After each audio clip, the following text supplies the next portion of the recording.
Satu, dua, tiga. Halo semuanya.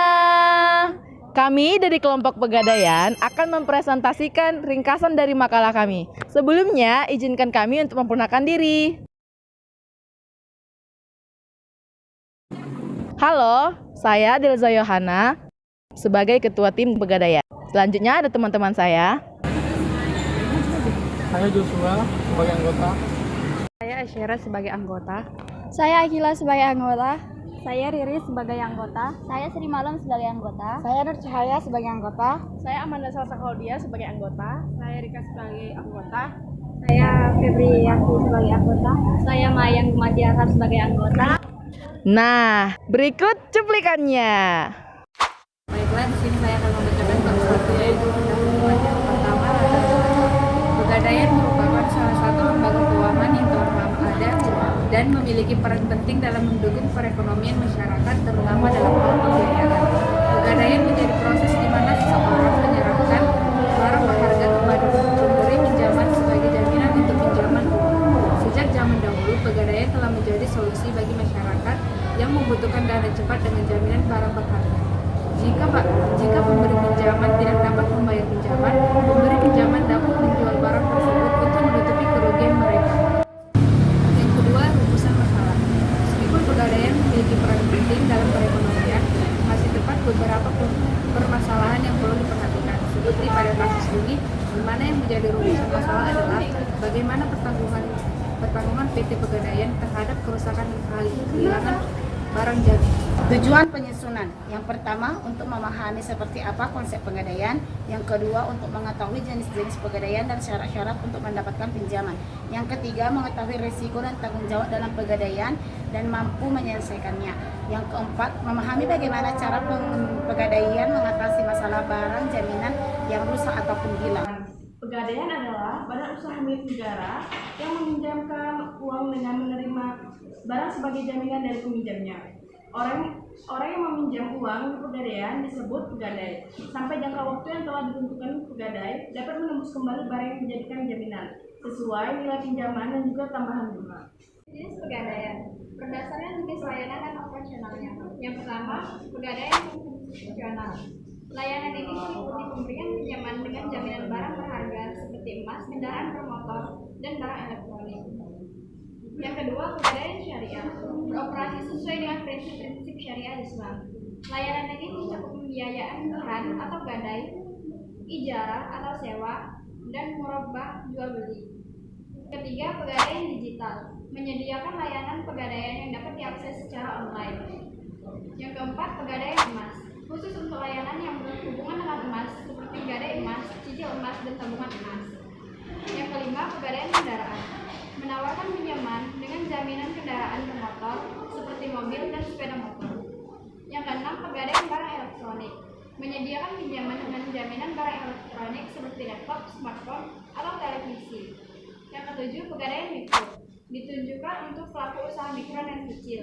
Layanan ini memberikan pinjaman dengan jaminan yang relatif kecil dan proses yang lebih sederhana. Yang kedelapan, Pegadaian arum. Layanan ini mirip dengan pegadaian konvensional, namun ditujukan khusus untuk pembiayaan produktif, seperti modal usaha. Biasanya menggunakan jaminan BPKB kendaraan. Mendapatkan pinjaman Pegadaian. 1. Memiliki usaha yang memenuhi kriteria layaknya serta telah berjalan 1 tahun. Yang kedua, foto KTP, foto keluarga, dan serta surat nikah jika sudah menikah. Yang ketiga, menyerahkan dokumen yang sah. Yang keempat, menyerahkan barang jaminan berupa perhiasan, emas, kendaraan bermotor. Yang kelima, menyertakan dokumen kepemilikan kendaraan bermotor. Contohnya BPKB asli, fotokopi STNK, dan faktur pembelian sebagai tahunan. Yang keenam, memenuhi kriteria layaknya usaha. Risiko Pegadaian. 1. Risiko gagal membayar pinjaman. Jika nasabah gagal membayar pinjaman, Pegadaian berhak untuk menarik atau menjual barang jaminan yang diserahkan sebagai jaminan untuk mendapatkan kembali dana pinjaman.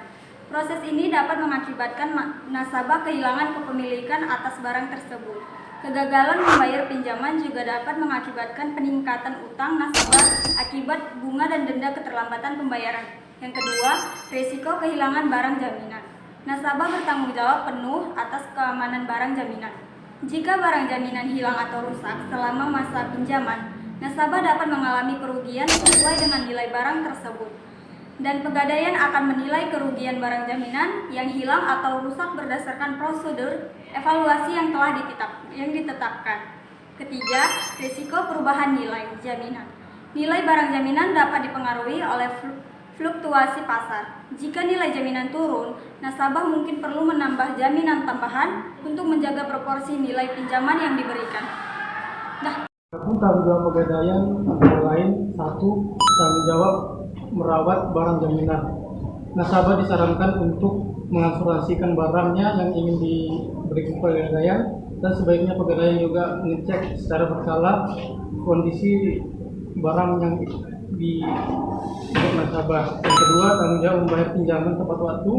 Nasabah perlu merencanakan keuangannya agar tidak terkendala saat membayar pinjaman. Yang ketiga, tanggung jawab memahami ketentuan kebijakan perjanjian. Nasabah jika tidak tahu ketidakjelasan dalam perjanjian, nasabah sebaiknya konsultasi kepada pegawai Pegadaian. Berikut adalah penjelasan mengenai cara Pegadaian menyelesaikan masalah barang jaminan yang rusak atau hilang. Pertama, pelaporan kerusakan atau kehilangan. Nasabah yang mengalami kerusakan atau kehilangan barang jaminan selama masa dipinjamnya diwajibkan untuk segera melaporkan kejadian tersebut kepada pihak Pegadaian. Pelaporan ini penting untuk memulai proses percepatan penyelesaian masalah dengan cepat. 2.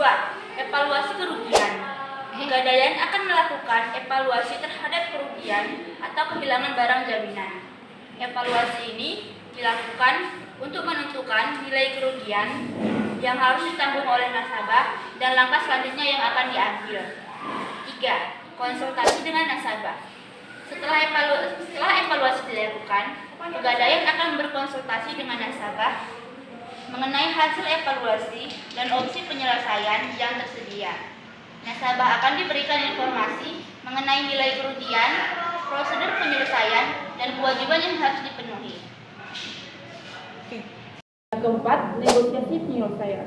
Pegadaian dan nasabah dapat melakukan negosiasi terkait penyelesaian masalah barang jaminan yang rusak atau hilang. Negosiasi ini dapat mencakup opsi penggantian kerugian, pembayaran kompensasi, atau penyesuaian nilai jaminan yang diberikan. Yang kelima adalah kepatuhan dan kesepakatan. Setelah mencapai kesepakatan mengenai penyelesaian masalah, nasabah diharapkan untuk memenuhi kesepakatan yang telah disepakati. Kepatuhan nasabah dalam menyelesaikan masalah ini akan membantu menjaga hubungan yang baik antara nasabah dan Pegadaian. Yang keenam adalah transparansi dan dokumentasi. Setelah proses penyelesaian masalah, Pegadaian diharapkan untuk menjaga transparansi dan dokumentasi yang baik. Dokumentasi mengenai proses evaluasi, negosiasi, dan kesepakatan penyelesaian akan menjadi referensi dan yang penting bagi kedua belah pihak. Dengan pendekatan yang transparan, komunikatif, dan kooperatif dalam menyelesaikan masalah barang jaminan yang rusak atau hilang, Pegadaian dapat memastikan bahwa proses penyelesaian dilakukan dengan adil dan sesuai dengan ketentuan yang berlaku. Jika nasabah memiliki pertanyaan lebih lanjut, disarankan untuk berkomunikasi langsung dengan pihak Pegadaian terkait untuk mendapatkan informasi lebih lanjut. Yang telah disampaikan oleh teman-teman saya, dapat saya tarik kesimpulan bahwa Pegadaian merupakan lembaga keuangan yang memberikan layanan pinjaman dengan jaminan barang bergerak, di mana terdapat dua jenis Pegadaian yang paling umum, yaitu konvensional dan syariah, yang memiliki prinsip operasional yang berbeda. Untuk mendapatkan pinjaman, nasabah harus memenuhi syarat-syarat tertentu seperti menyediakan jaminan sesuai nilai pinjaman dan dokumen identitas. Dalam Pegadaian juga memiliki resiko seperti gagal membayar pinjaman dan kehilangan barang jaminan, serta tanggung jawab nasabah untuk membayar pinjaman tepat waktu. Dan di dalam menyelesaikan masalah terkait hilangnya barang atau rusaknya barang jaminan di dalam Pegadaian, pihak Pegadaian akan selalu melakukan yang pertama, evaluasi kerugian, kemudian melakukan komunikasi dengan nasabah, negosiasi penyelesaian masalah, dan kemudian memastikan kepatuhan yang dilakukan oleh Pegadaian terhadap hukum, dan kemudian menjaga transparansi dan dokumentasi yang dimiliki oleh Pegadaian. Dan di atas semuanya itu perlunya pemahaman tentang konsep pegadaian, jenis-jenis, syarat untuk menerima pinjaman dari pegadaian, dan juga risiko dan tanggung jawab yang dimiliki oleh pegadaian agar setiap nasabah bisa mengelola pinjaman mereka secara efektif dan juga bisa bekerja sama dengan pihak pegadaian dengan baik.